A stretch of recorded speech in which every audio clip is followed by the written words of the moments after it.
Charles Moscowitz live Monday through Friday, 10 p.m. to midnight. I have to say that this week I haven't really been doing every single day. I've actually been busy, very busy, writing my latest book, which is going to be called, getting back to an old subject, the Biden coup, the socio-political ramifications of an illegitimate regime. And I'm going into issues that I've been thinking about really since the election, and I'm developing it. I've got really an amazing cover. You'll have to see this once it's up. And I'm just, when you get into a project like this, sometimes you hit into high gear where you can't stop working and you're dreaming about it and you're working on it. I mean, every minute you can. And that's where I'm really at the climax of it right now. I feel like I just did the cornerstone key chapter, and now I'm beginning to wind it up with the final chapters. So it's been quite a process. Writing is an amazing thing. David, do you write? No, I wish I could. I mean, that's part of I was very impressed with your ability to, publish regular books. And, like the only times I ever wrote were school assignments for papers. And even those I had to have my mother help me out with. So unfortunately, I was never, able to, get into regular writing. Well, I mean, I urge people to write because there's so many tools now that make it easier to write that didn't used to be available. And writing is a great way to really go deep on a subject that you want to learn about, that you feel passionate about. And it's also a great way to organize your thinking on any number of topics. And nothing more important than the written word. I mean, and I got into writing. Communicate. Live streams are important, but serious information transfer is done mostly through writing. And I read. I mean, even when I talk about, it's mostly reporting on what I read. Well, I mean, a written published book is forever. And I got into writing because of from the urging of the late Dr. Samuel L. Blumenfeld, who was a regular guest of mine. We did hundreds of hours together on the air, and he wrote a whole shelf of books on mostly education. And he just got me into writing gradually. He said, put together just a short outline of what you want to talk about, then develop that into a little column or a little blog, maybe 500 words. And then eventually you'll get to writing long articles of 3,000 words, and then that'll lead to books. And that's exactly what I've done. So anyway, David, I sell books for a living. I mean, thank God. I love books. You look. Yeah, I can see that. All I have everywhere is books. I have over 2,000 listings on eBay now, and probably most of them are lots. I probably have over 5,000 books up for sale, and I sell, tens of books every day. And you also, I think, don't you have antiquarian books? Well, I also all sorts of vintage books. Some more valuable. Sure. It's some. I get them in lots from mostly my father, and vintage. Just the way he gets books, from a family doctor, a lot of his hospice patients, so he gets a lot of vintage books, and sometimes those are more valuable. Excellent. And so, what we should talk about the news of the day, and in my opinion, the big story in our country right now. I mean, obviously, we could talk about Ukraine. I mean, that's just a horrible ongoing war. But I think the big story right now to touch upon is the Supreme Court nominee. I watched all the. You knew I was going to talk about this, I'm sure. I mean, obviously, it's the main story. And I watched all the first 3 days, at least in 2-speed of the testimonies, so I did see every single senator's both testimonies. I didn't watch today's where it had the expert witnesses. I might still watch that tomorrow. But yeah, I was definitely following that. I watched the whole thing in 2-speed. Oh, excellent! I'm glad you did, because I haven't watched all of it, but I've been listening. I've watched a good piece of it, and I think that this is really bad news for the Democrats and for the Biden administration. Steve Bannon said something on his program that was very interesting about this. And it was not so much a criticism of her, although we could talk about that, but it was about the way Biden has handled this. First of all, he pointed out that when he was in the White House, the Trump White House, he was involved with a team of people that helped prepare Neil Gorsuch for the hearings.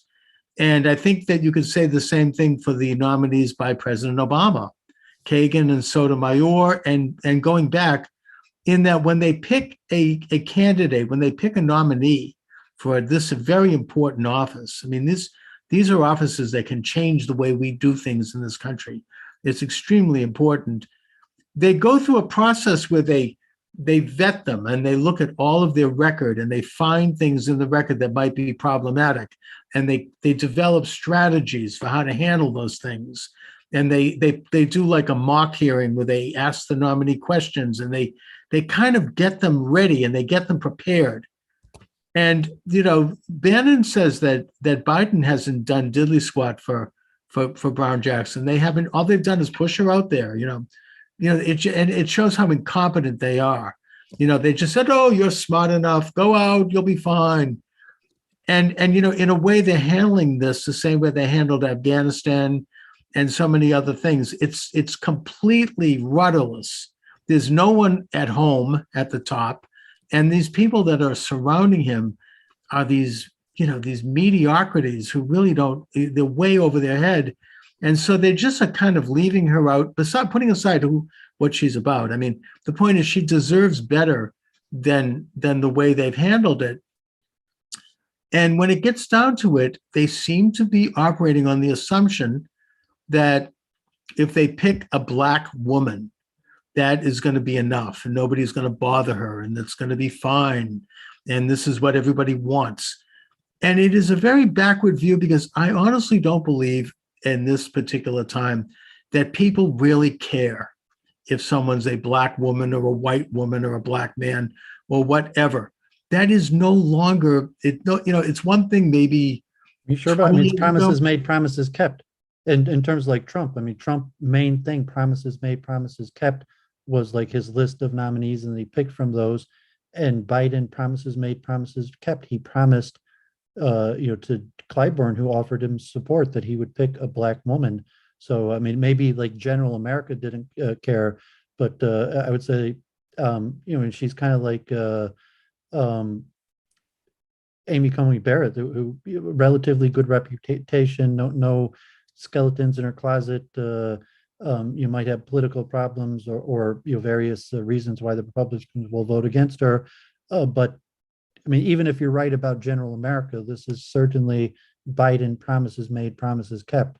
It is, but it's very cynical, because it shows. Why is it cynical? Saying that. Well, I'll tell you. Thank you for asking. Specifically made the promise. He did make the promise, but the fact that he would make such a promise is cynical, because people he don't. Did before the election, so I know he did, but people don't care. He wouldn't have won with it. Like, he had to make.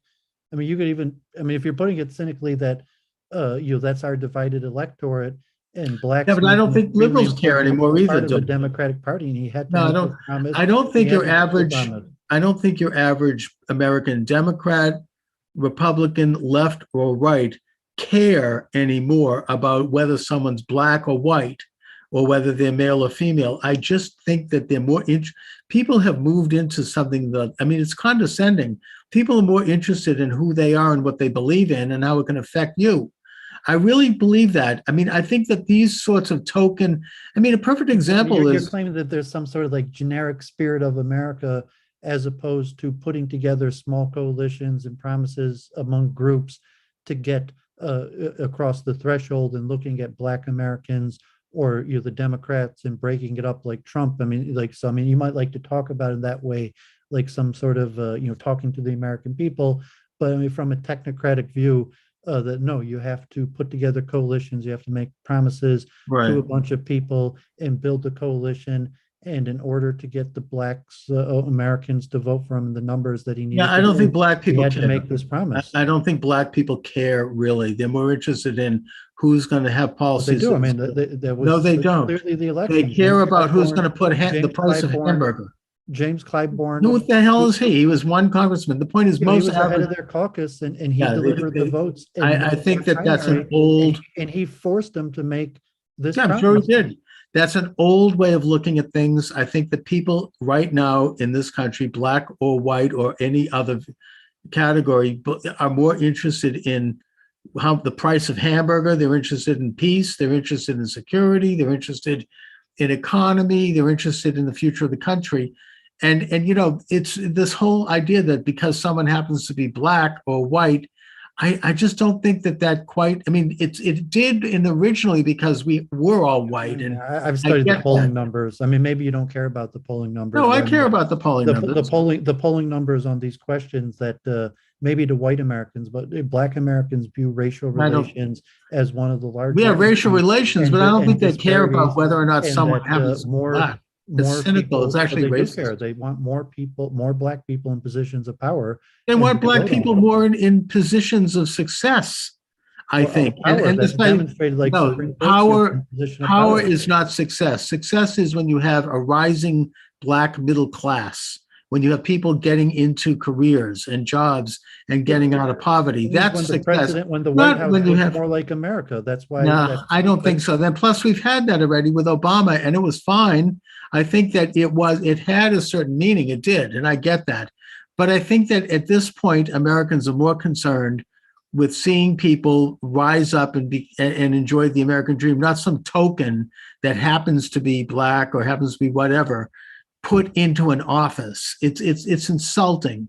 Now, the other thing is that, and besides, I mean, I would point out that under, I think, George W. Bush, he appointed a black woman to serve on the U.S. Circuit Court of Appeals. Her name was Browning, I believe.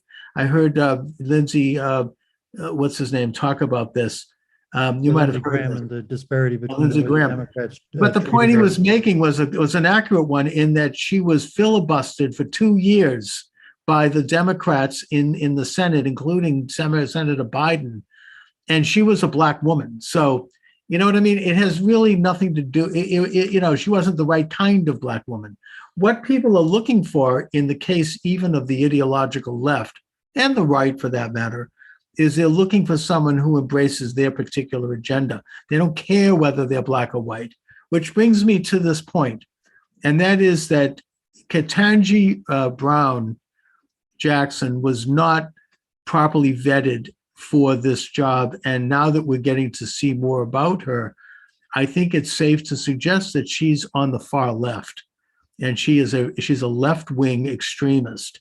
Well, people. I don't know what you mean. I mean, she properly vetted that she didn't have any skeletons in her closet. She might have had her nothing track personal. record of being an activist judge or sentencing, but even Kavanaugh. I mean, she was I don't think anyone. No, she doesn't have any of those issues. A single bad thing of anything that she had done. No, I agree with you, David. She's got no personal issues. I don't think they're going to rifle through her high school yearbook. She's an activist, progressive judge. I'm saying that she's a radical. That's good for Biden because he needs to play it's not good for base. No, he doesn't need it because because the majority of Americans, including the majority of Democrats, are not there. She represents a small fringe element that's very powerful. You have the big money like the George Soroses and the Southern Poverty Law Center and the Tides Foundation. Bernie Sanders was more popular than Biden. But I don't think his popularity. He wasn't even all that far left. He was more of a populist like Trump.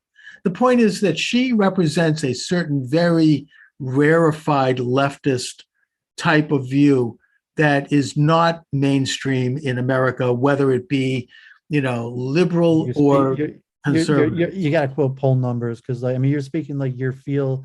And I don't think your feel's right. Really, what do the poll numbers look like, David?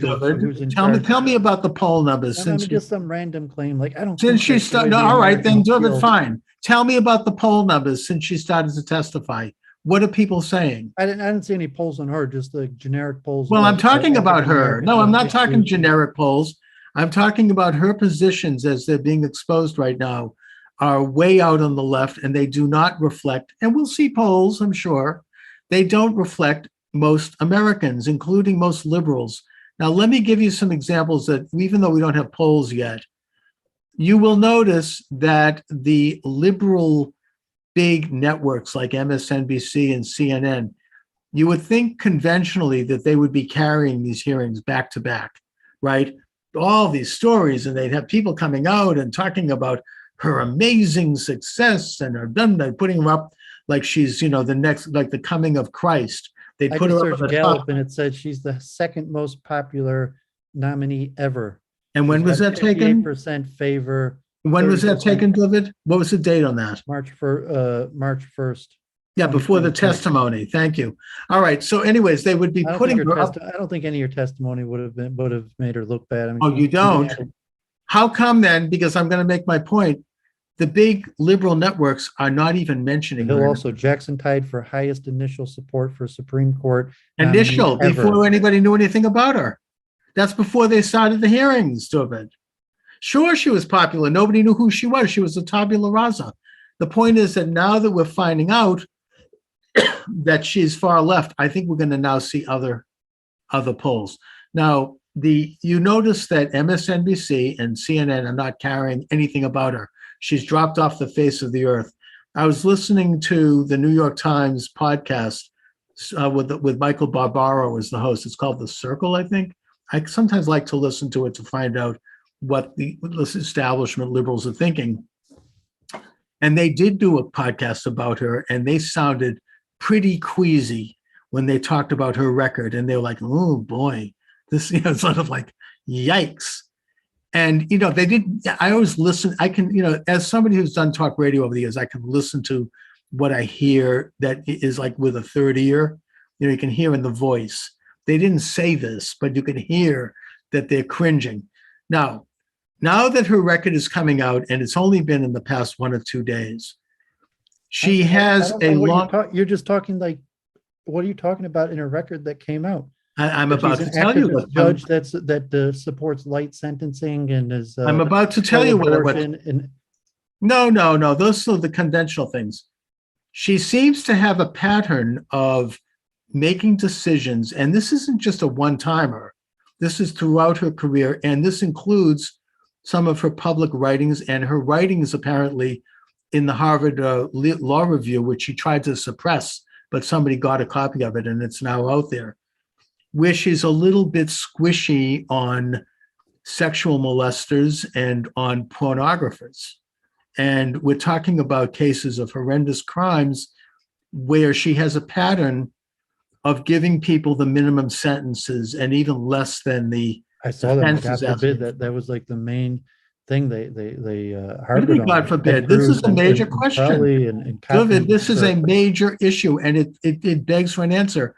I don't know why she does that, but she's made comments. In one case, she actually reduced a sentence from the recommended 22 months to just 3 months. And after she reduced the sentence, and this was a guy who had raped a child, all right, she actually said, or he is sexually molested. It's actually, if it's underage, it's rape. She said after she sentenced him that she felt bad that he would now have to worry about the trauma of his being shamed publicly and her family being shamed. I mean, I am more concerned with the trauma of the child that he raped and their family. I mean, there's something not right about that view. And there's a pattern of that in her decisions and in her comments and in her writings, where she just sort of has this kind of like, I mean, I don't even know if this is something. I remember I mentioned this to you once before, but in Luke Ford, like, I had a Hasidic friend, and I forget, like a woman relative of his was a welfare judge, and he said she always found in favor of the welfare recipient. Like somehow she became a judge in her whole career. Every single case she found in favor of the welfare recipient. That shows somebody who has was an Orthodox Jewish woman. But I mean, maybe you're right. But I'm saying, like, Mom, I don't see that. I mean, I could see like why you don't like that, why Republicans don't like that. I don't think Democrats like it either. It makes them queasy. I mean, do you think Democrats are supportive of people who are light on people who abuse women and girls, which is what this is mostly about? Whatever happened to the Me Too movement? Where are the pussy hat rallies? Democrats among Black Americans disparage sentencing and police of child rapists and pornographers. Well, I mean, so where is the women's march? Where are the pussy hats? Egregious sounding crimes, but and there's a pattern of it, David. It's not just a one-timer. She has, there's cases It's that go all possible, over but her career. I doubt it's going to hurt her. It's saying even just Oh, like I think it's Republicans keep terrible on for talking her. about it. It's like I don't want to keep on hearing about this, and it's the No, Republicans. no, David. It's terrible news for her. I think it it's looked very, worse for the and you Republicans. know 'cause, like, something, the only even if sound she, bites is these Republicans it's not talking sound bites. This is her child record. molestation. They're not talking about anything personal. They're looking at her record. They're looking at decisions that she's made even recently. That is fair game. That's what they're supposed to do. I watched 7 out of 100 sentencing that she had 7 cases, and even No, the there's record more they than blew it up. those are just the ones they brought up. And now the Well, no, she White had House 7 cases of child pornography that they've brought up. out of, well, they David, brought up all of them. how come the They White said House she had 7 cases, and all that they've 7 of the brought up? cases she gave the minimum sentence. No, there's more than 7 cases. Those are just the ones that they discussed. Now, why is it that the White House is refusing to release all this information about her? They're sitting on her work in the sentencing committee. They're sitting on her work in the Obama administration. They refuse to release it. That's unprecedented for a candidate, for a nominee for the Supreme I Court. watched that spat between. Normally, was it liberals would five- be calling for that. And there's something about it. You really Now, I want wanna to go know on to the next details thing. of these cases and the horrible crimes that these people Yeah, committed. that's right. That's right. And all right, she David, gave him, it's and not- she gave him the minimum sentence. He did, and she seemed to be sympathetic to the criminal. Now, David, the other thing that's problematic for her, I mean, let's say she is. And- Let's say let's say No, she's let's say she sympathetic is. to the He needs to criminal explain in that. all cases. not in She all gives light cases, in sentences. sexual She thinks abuse the prison cases, system is messed up, and she used her and then she ability specifically as a judge talks to give as light a sentence as possible. and for she's gonna sexual continue to- and she's gonna molesters, continue to not do anyone that. else. And she wrote So about that's this. promises made, promises kept.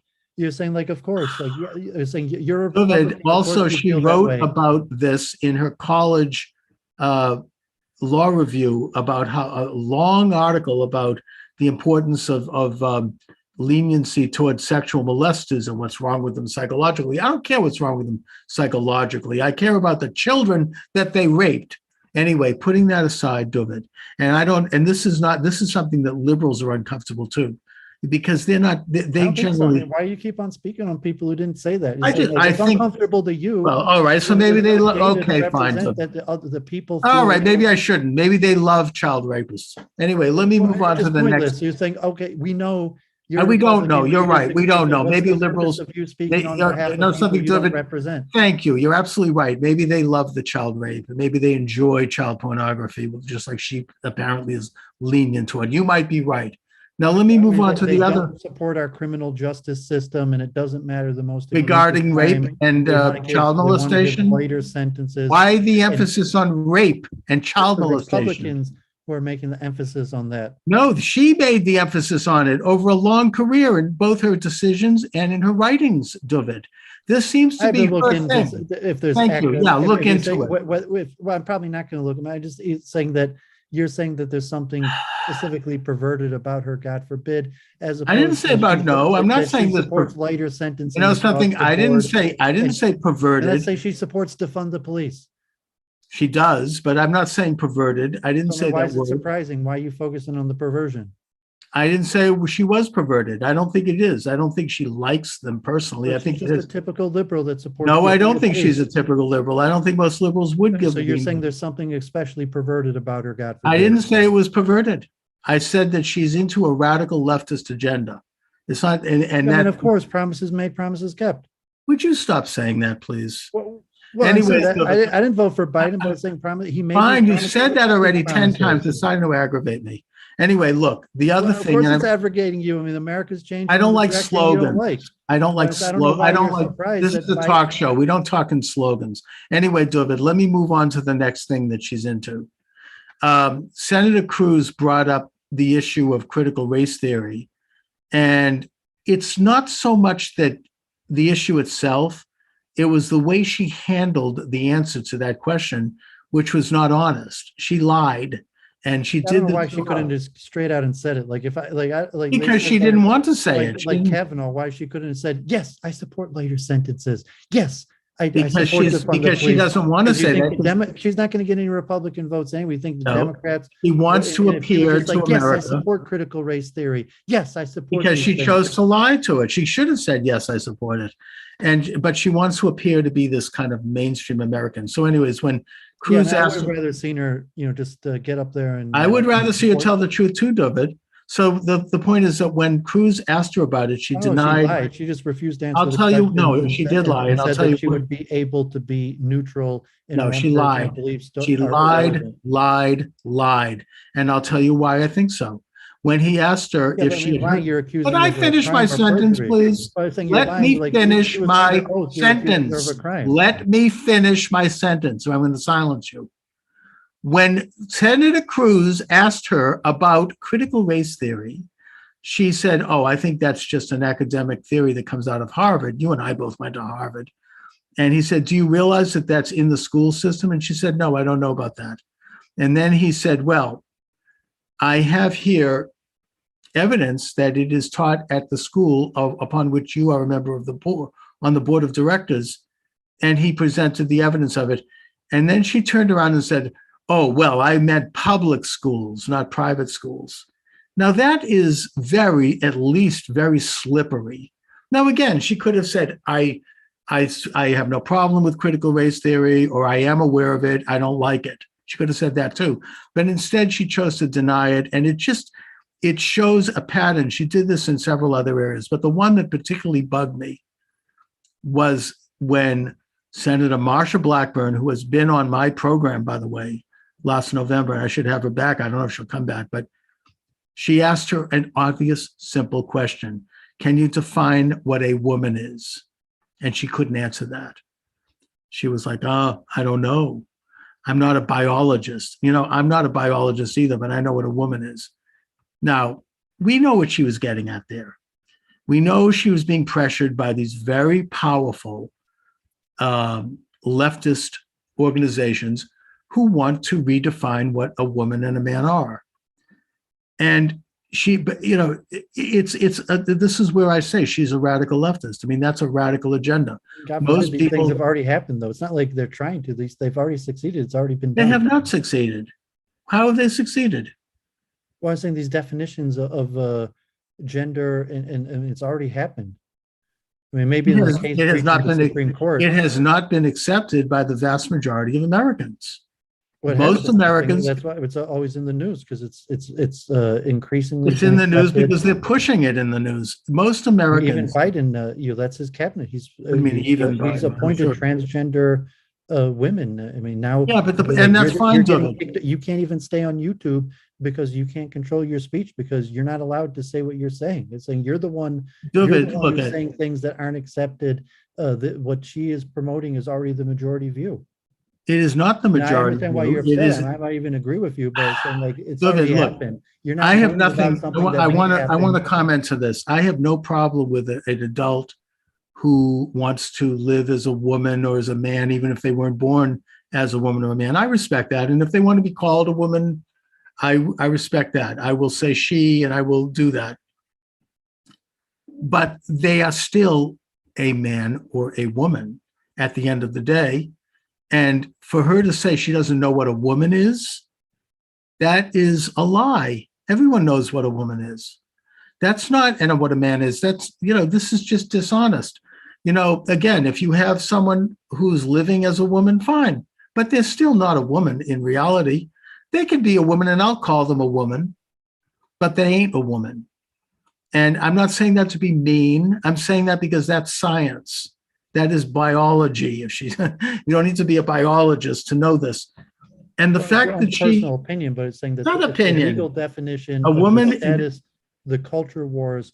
That you're really complaining about something that's already happened. By the way, it's not the legal definition. If somebody legally wants to become a woman, and if they were born a man, or vice versa, yeah, they can do that. They probably will have to have their light. They'll have to get a new.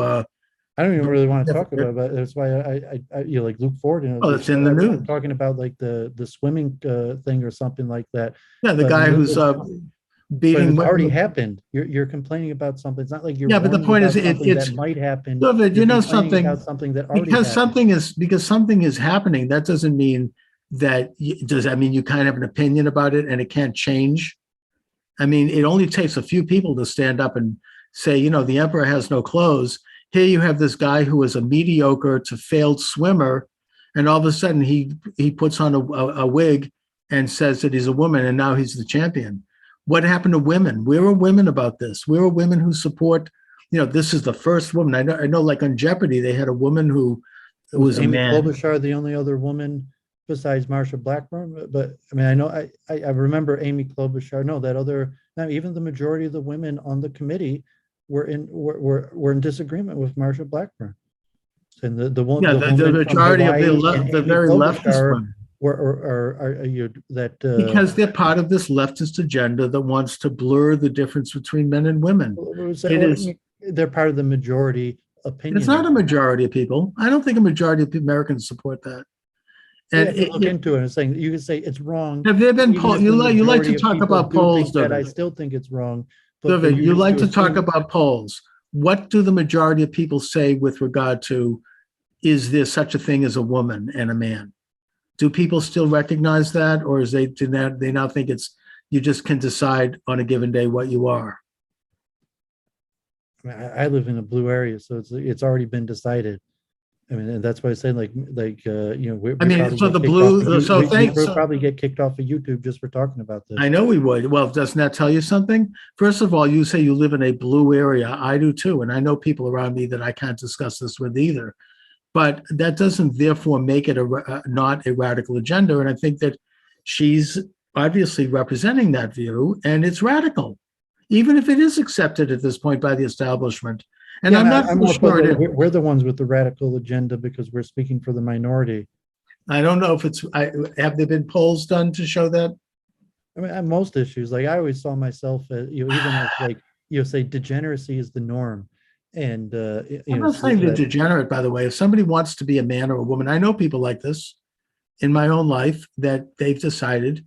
I know 2 cases where this young woman decides she wants to be a boy. I mean, that's her business. I respect that, but she's still a girl. I mean, it's just they to say otherwise is a delusion.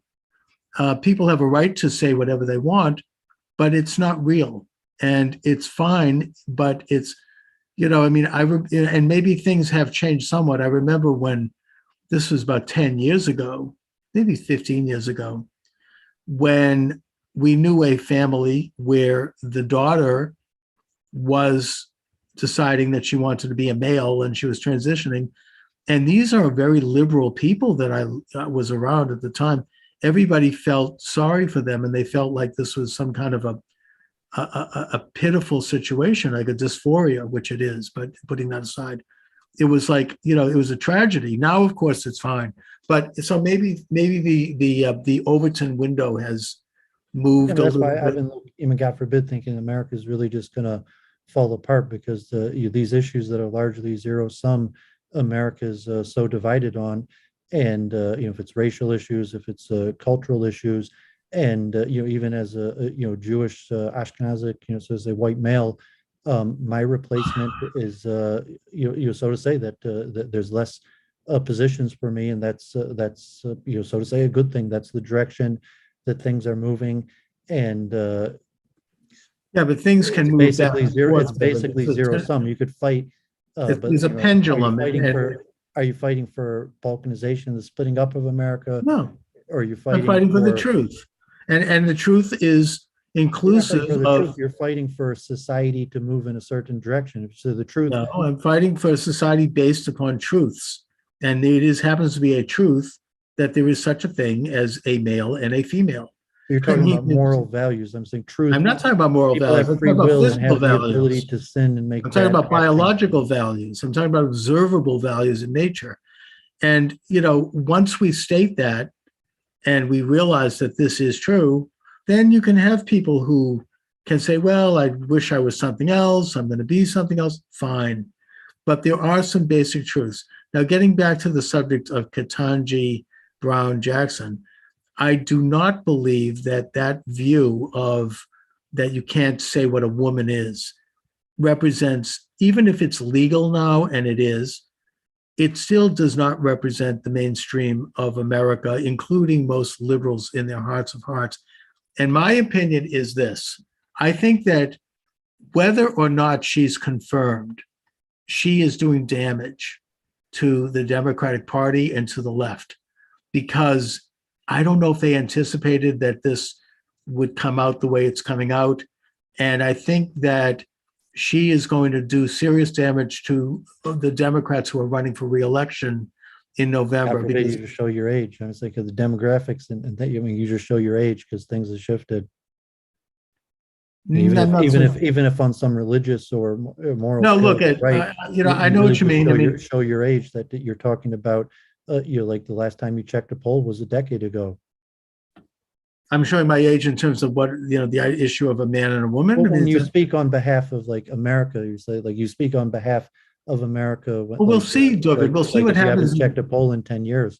I know. I mean, we'll see what I've checked the polls on what the midterm elections look like, and it looks like it's going to be a Republican landslide in both House and Senate.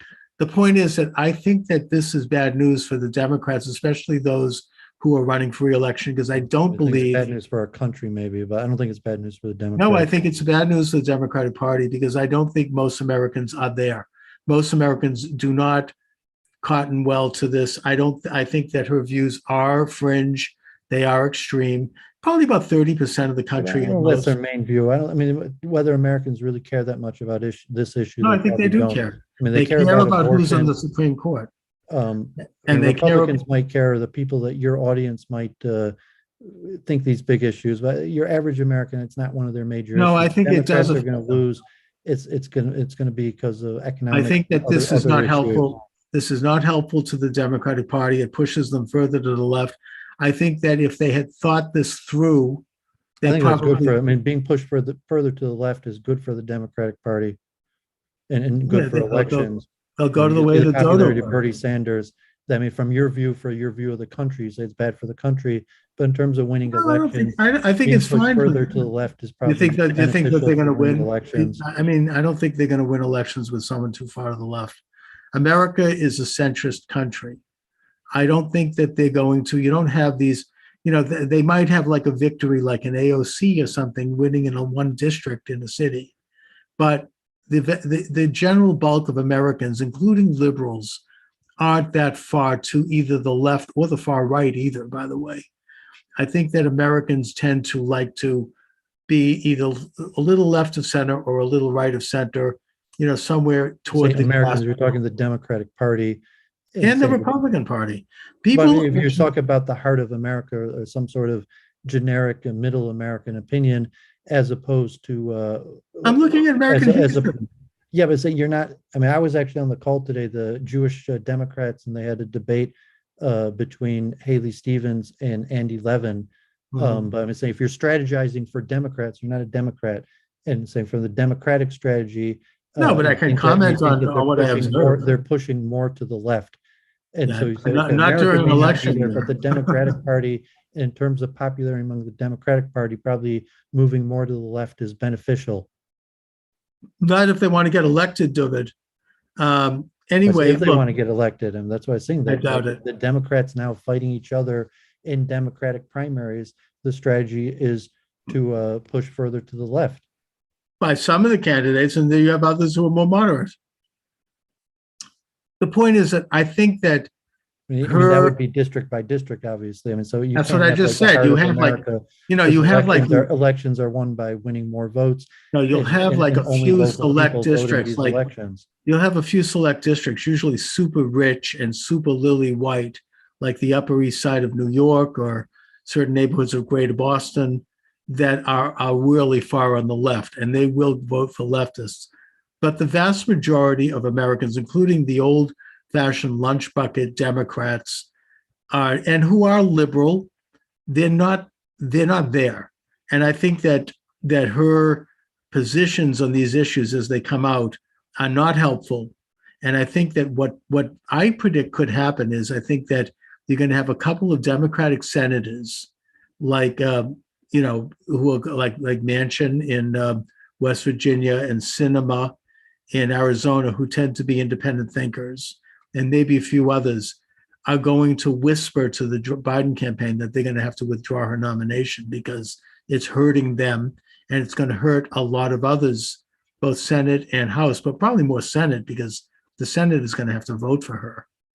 That they don't want to have that. So I think her nomination might be withdrawn quietly, and they can Close to certainly. zero chance. I know, I don't think so. And I think that I hope that if Biden wants to nominate a Black woman, which is what he said he'd do, and I get that, he can find somebody who is more mainstream.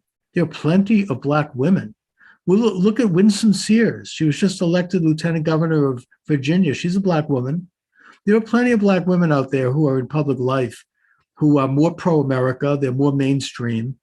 They are more they can be liberals. They don't have to necessarily be pro-life on abortion. Look at it. I mean, my position on that is I recognize legal abortion, but the point is that they don't. Democratic strategists. I mean, if you're just playing for the sake of one, I don't know if there's. I am. You and I are on the air to make commentary, and this is my observation. From having done talk radio for many years, having run for office myself, having written books, my observation is that the American people are not comfortable with some of the things that are coming out on this nominee, especially the issue of being soft on child molesters and pornographers, which I don't think is a liberal position. I think liberals have traditionally been against that. It is a far leftist position, apparently, for reasons that are interesting. And also her other issues, her pro bono work for Guantanamo Bay detainees as opposed to anyone else, her work on the issue of not recognizing the existence of women, abortion, fine. I read the New York Times every day. I live in a Democratic area. I didn't hear any of that from Democratic sources. I'm sure you didn't, because you probably didn't even discuss anything about her. Have they talked about it since she started testifying? When was the last time you checked in with anybody? Well, I was on the call with the Jewish Democrats of Michigan today. And what did they say about Jackson? I don't think they actually mentioned it. I mean, they talked I about didn't think so. blacks and how much they both support affirmative action and Black. Yeah, she's not being mentioned at all because it's off the radar screen. I mean, MSNBC and CNN have switched back to talking about Ukraine. They don't want to talk about her. And again, this would normally be something that they'd be doing 24/7 because it is not bother them because you're talking Republican talking points. So the things you're saying, I haven't seen. Has MSNBC and CNN been covering the hearings? They haven't. Is that a talking point? I watched Democracy Now! Amy Goodman. Oh, well, that's way out on the left. That's not a mainstream show. Amy Goodman is practically a communist. I admire her, by the way. I think she does a good job, but that's I got one of my books autographed when I was in Stony Brook. Yeah, she's fine, but the point is she represents a pretty hard left position. You know that. I mean, that's not, you're kind of making my point here, David. That's not you travel in kind of leftist circles. I mean, I suppose. I mean, I live in a blue area. I was saying that probably about. I know, but even though in my area, like 80+% of people are Democrats, 50% of my friends are Republicans.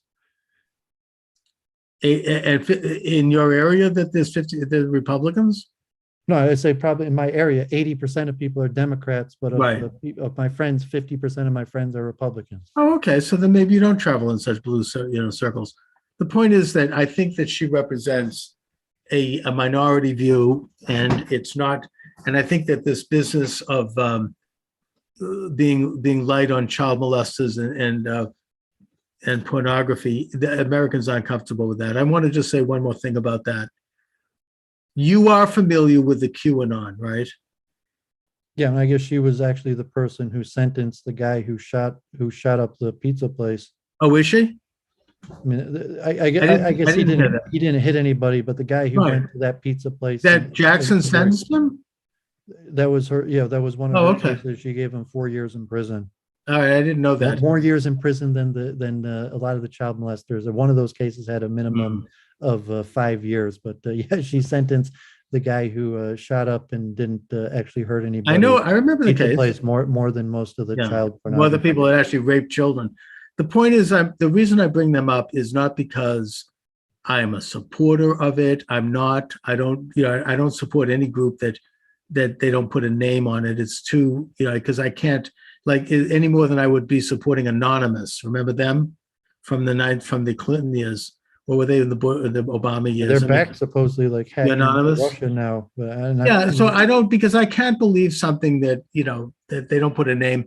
And I think that were into some big excesses and theories that really did not add up. They didn't stack up, in my opinion. However, they did talk at length, and one of the key issues that they did develop, whoever they are, was the issue of pedophilia and child sex crimes, and that this was something that was part of an elite around the world.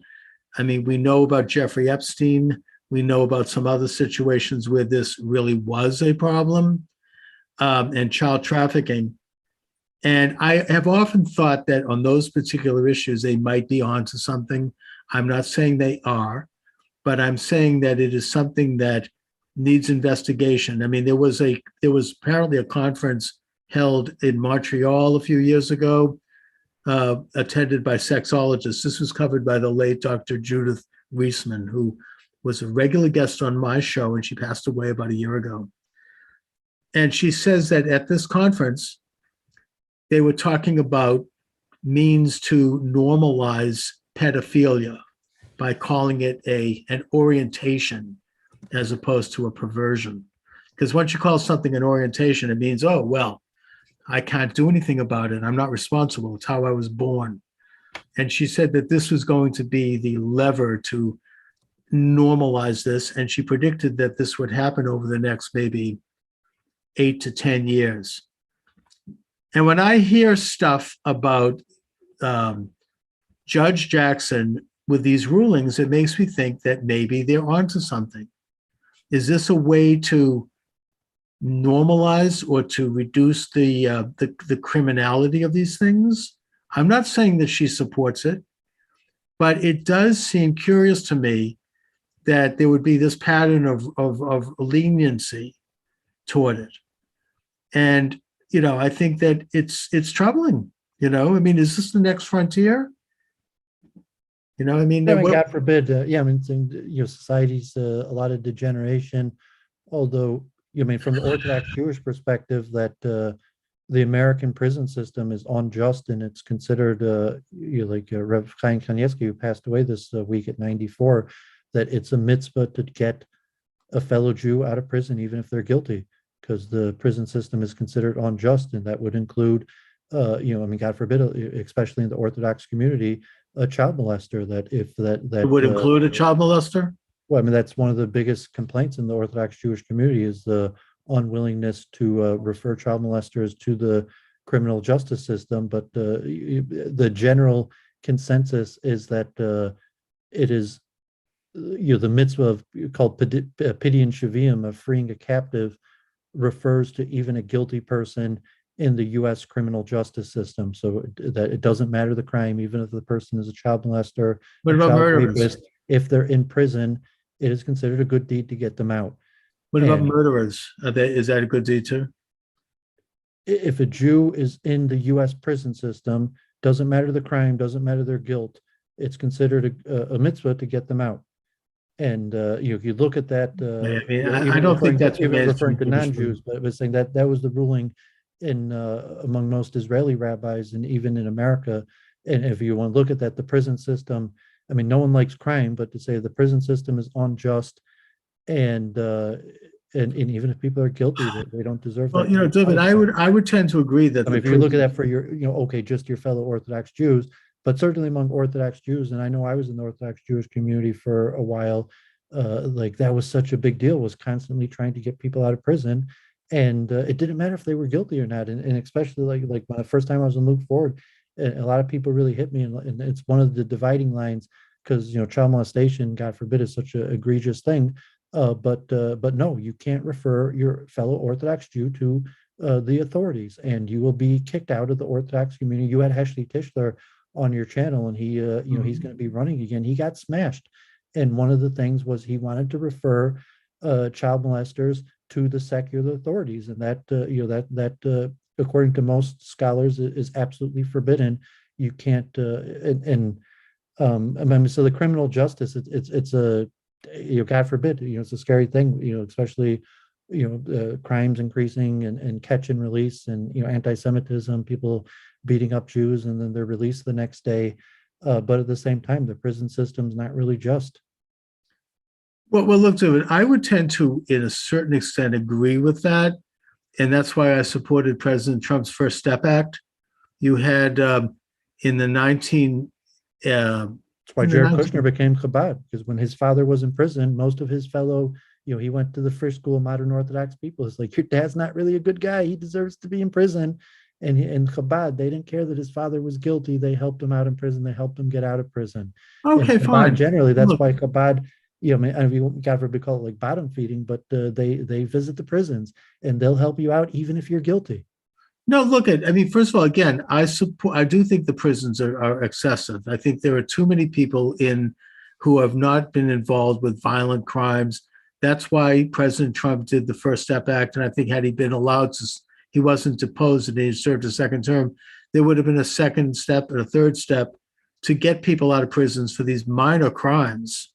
And I think that prisons ought to be a little bit more oriented toward rehabilitation. I mean, I think there needs to be prison reform. I'm not against that. I think prisons, probably it's one of the few institutions left in this country that actually is involved with white privilege, because I think a lot of Black people are put in prison unjustly. So, but as far as Jews trying to get people out of prison, I mean, generally speaking, I think, you're talking about Orthodox trying to spring any Jew in prison. It's a mitzvah. I mean, there's a known mitzvah of redeeming. Is that captive. like mainstream Orthodox? I mean, are we talking about like the Haredim? There's a known, it's a clear mitzvah in the Torah to redeem captives. And the leading rabbi, I mean, Rabbi Chaim Kanievsky specifically, has said that a mitzvah applies in the U.S. prison system, even if the person's guilty. I mean, it's a commandment of redeeming captives. In the olden days, it might have been, God forbid, just some person opportunist who kidnaps a Jew. What if it's a person like a Nazi who's for ransom?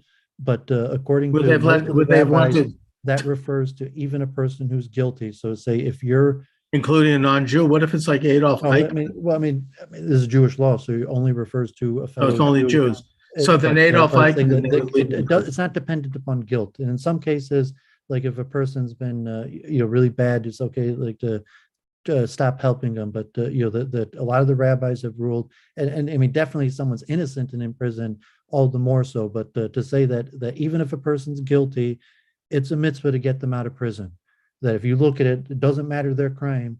So they should serve no time at all. I mean, well, that's what Chabad. I mean, Chabad's how they built themselves up, like visiting the sick and visiting prisons. Oh, sure. I mean, I think you can have compassion for people to get them out of prison. And certainly, like, they want to rehabilitate people, make them good citizens. But just saying that the majority Orthodox opinion is that even if the person's guilty, that you should try to help get them out of prison, because prison's no place for a Jew. Really, it's no place for anybody. But I mean, it's tough to give some sort of communal. And if you're a Jewish Republican or tough on crime, and I even watched the test. If you're talking about what she was talking about, internet, child pornography or distributing or having child pornography, where you're talking about, I mean, it's kind of just they brought up talk about, but if someone didn't actually molest somebody, just has them distributing pictures over the internet. Well, I don't think that's what we're talking about. I spoke to, they had a secular, another Jewish bar association, and we had two Jewish judges, and I mentioned this point, and both of them agreed that even though they sentence people, that the U.S. prison system is unjust, and that Generally, I agree with that. it's But the really point not is, just for anybody to be what there. about like the fact that some of the people that she had given, this one example I could think of, maybe there were others, but there was one specifically that was mentioned in the testimony that this guy who had molested children, I don't know what he did, he was released early because of the lenient sentence, and they went out and did it again. Yeah, I I mean, mean, God what forbid, about- it's just a nasty thing to talk about. I mean, in the new Eric Adams, But it has to be talked is about. trying to push back on the catch and release in New York, and the Democrats in Albany have overruled them. Eric Adams tried to overturn the catch and release program, and the Democrats have disallowed him from doing it. So catch and release is still the norm in New York City. And that's- God forbid, the Jewish community, like we're catch and suffering release a lot means of that you anti-Semitic let- attacks, violence, and Eric Adams, is popular among Orthodox Jews and trying to do something about it. And the Democrats overruled them, and these people are right back on the street. And that's what catch and release means, right? You just sort of, they just let go. I mean, there's a lot of people, a lot of. They still, I mean, literally in New York, it means that it's bail reform because of the disparity where people can't afford bail and they're held in detention till a long time. But it means that they're Yeah, but released, don't you they're think that released this till their has to do- trial. So they still have a trial and could get prison. But if a person, God forbid, they could beat up a Jew, and their trial could be set for 3 months and they're out the next day. Don't you think that this They has could to- eventually be found guilty in the trial and sent to prison, although even that's decreasing. But the point, catch and release, is that they're out the next day until the trial. And Don't that's you think really this is- egregious. Don't you think this has anything to do, isn't there a correlation between this approach and the rise in murders and violent crimes in Certainly, certain our country is cities? facing a whole plethora of problems, and criminal justice reform is a huge one of them, and kind of the Republican tough on crime, tough punishment. I mean, even Mhm. financially, just it costs huge amounts of money to keep people in prison that we can't That's- even afford. Catch and release. You're saying one reason we're doing it is because Black Lives Matter and liberal protests, but also is just a budgetary But concern. then they It's too basically expensive are to hold focusing these their people. crimes on the Black neighborhood mostly. I mean, I don't think, and the idea of reducing police, Black people, there's been polls on this one. They're not in favor of that because police are the last line of defense in neighborhoods that are prone to crime, and often those neighborhoods are minority neighborhoods. Yeah, and black juries give tougher sentencing usually. That's right. But Black I mean, judges don't. Black juries tend to give sure. tend to suffer, but the black judges, Black judges be like less Jackson, they tend to be more lenient. Anyway, black Dovin, juries that give tougher sentencing. that's right, because they live in the city. The judges probably live out in the burbs, like Jackson. I don't know where she lives. David, I know this sounds like a sort of outlandish solution. I draw this from the late Gene Burns, who was a brilliant radio talk show host in Boston for many years. And, he always suggested that the best way to deal with violent criminals is not to put them in prison and go through all the expense, but to send them to a distant island. Maybe they could pick one of the Aleutian Islands up in Alaska. I mean, this is what the British used to do. This is how they colonized Australia. Yeah, with but there's nowhere convicts. left. I mean, God forbid. There's still plenty of areas There's no empty islands to send people to. There's plenty of empty islands.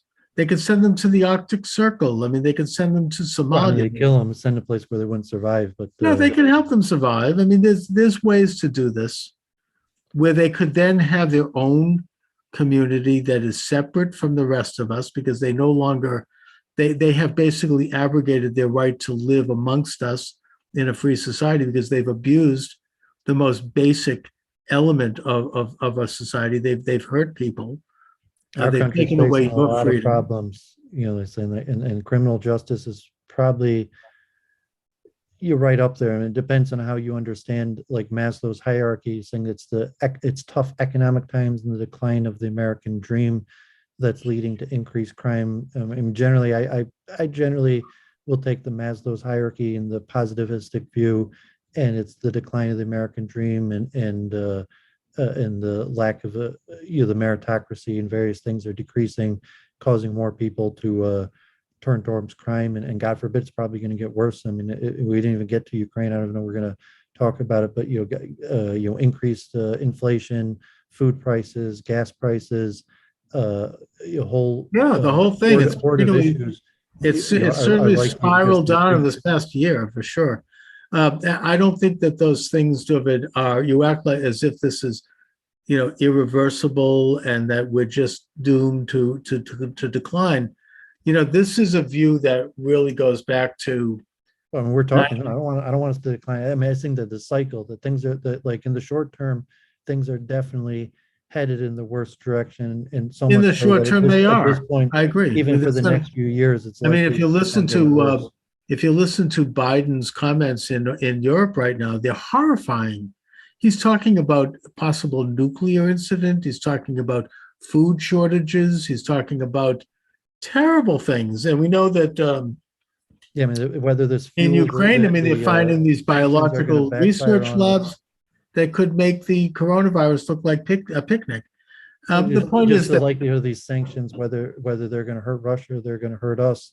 it hurt everyone but Russia. But the point is that, you take a 19th century view that was articulated by Oswald Spengler, and even, I suppose, it goes back to Hegel, which is that the nation state, or the national society, if you will, is like a human being. It has a life.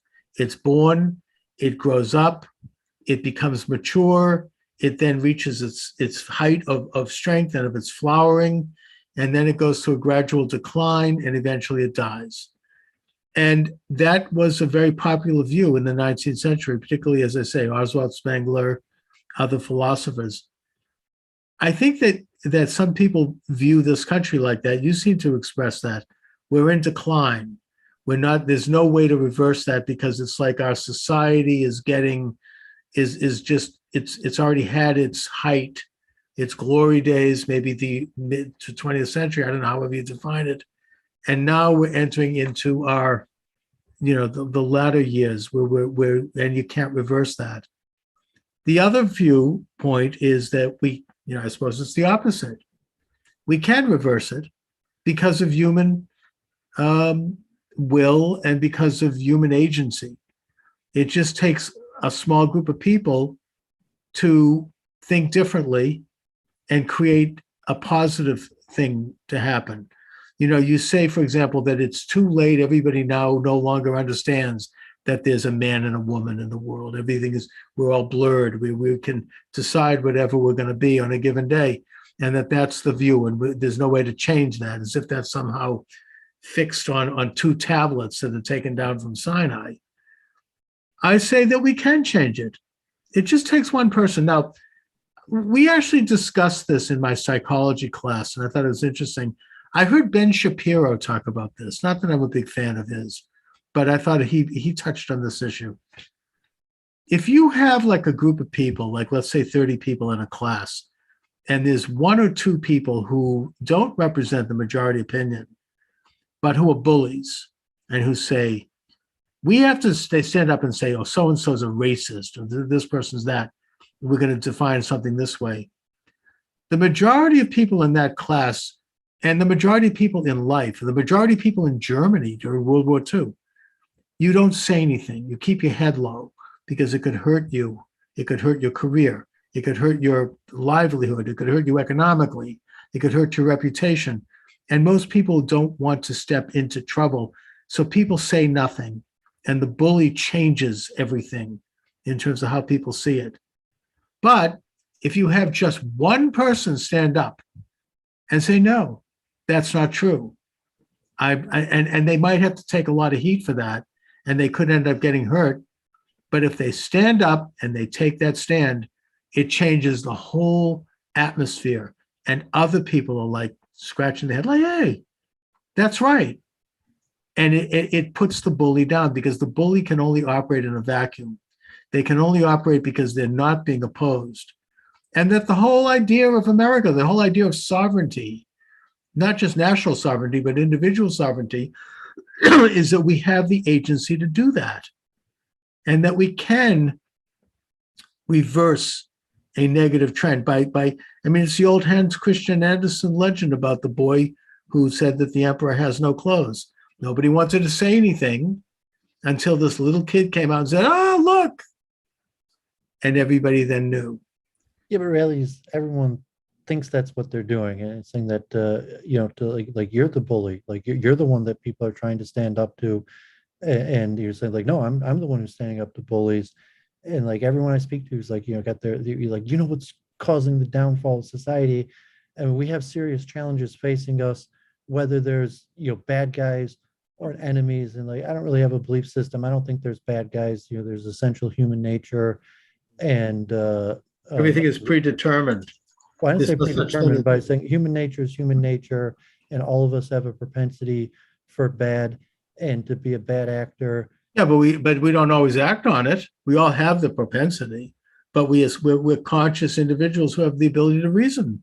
Yeah, We but can I make mean, so choices. it's not like the we don't need to identify the bad actors and stand against them. I mean, it's the verse in Well, if Psalms, you don't, then evil avoid exists in bad that. and do good.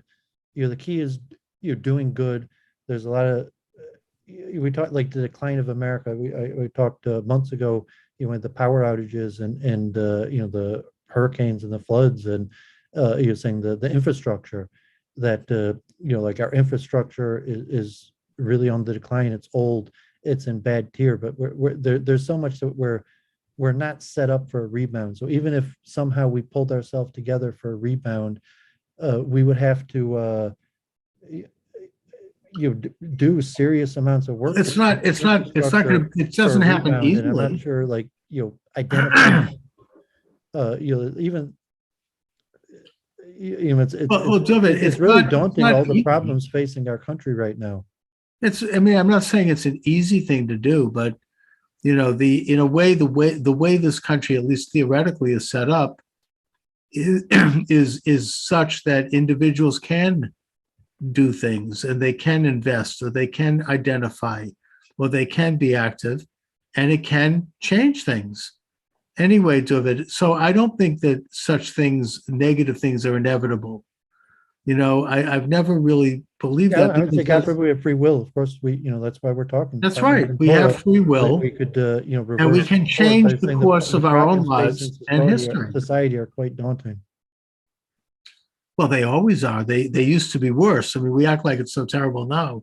Believe me, I mean, I think that if you looked at what life was like during the bubonic plague, or it was worse. I mean, people were like dead in the street. Yeah. I mean, really praise the Lord no matter what the circumstance, we should praise God. Exactly. God forbid, even if it was as bad as it could be, the recommendation would still be, praise God and have faith. And yeah, I mean, things are generally pretty good. Like I got my business going and but for the American people in totality, there's a lot of problems. We have to pull together, keep on talking, and praise the Lord and it's pass tough the to find ammunition. unity among because a lot of these cultural conflicts are in essence zero sum, and people are locked into various sides trying to win the culture wars, and they're zero sum, and it means that that someone's all you can do is treat people with kindness and speak your truth, and you can make a lot of headway. Anyway, David, what do you have coming up on your show? Unfortunately, I don't have anything coming up. Just the regular week in review. I think my co-host might get booked on this pretty popular science channel called Theories of Everything with Kurt Jaimungal that has some relatively big names in physics. So talking about a lot of science. I was on Luke Ford. Yeah, I forgot last week to say, because I tried booking some people. Like we got Rodney. I reached out maybe into this guy, Robert Stark. I found some guy who's been doing these maps of Ukraine, really like an Asian man, really incredible to see. Like he's looking at data as a GIS, global information system map, and he's showing city by city, battle by battle, using different resources. Is he using geomapping by any chance? Well, yeah, he's created his own map where he's feeding data in. So he's using various open source information and maps, and he's creating his own map that has links and clicks. So I joined his Discord. I asked him if he wanted to do an interview. He may or may not. But I wanted to ask you, like, trying to book, like, maybe be if you had like a mission statement or something, like, or some sort of, like, you just say like, oh, Charles Moscowitz, conservative talk show, has been doing interviews, ran for Congress. But if you had some sort of like mission statement for your show, because I think it's like confusing people, like, who are you, what are you about?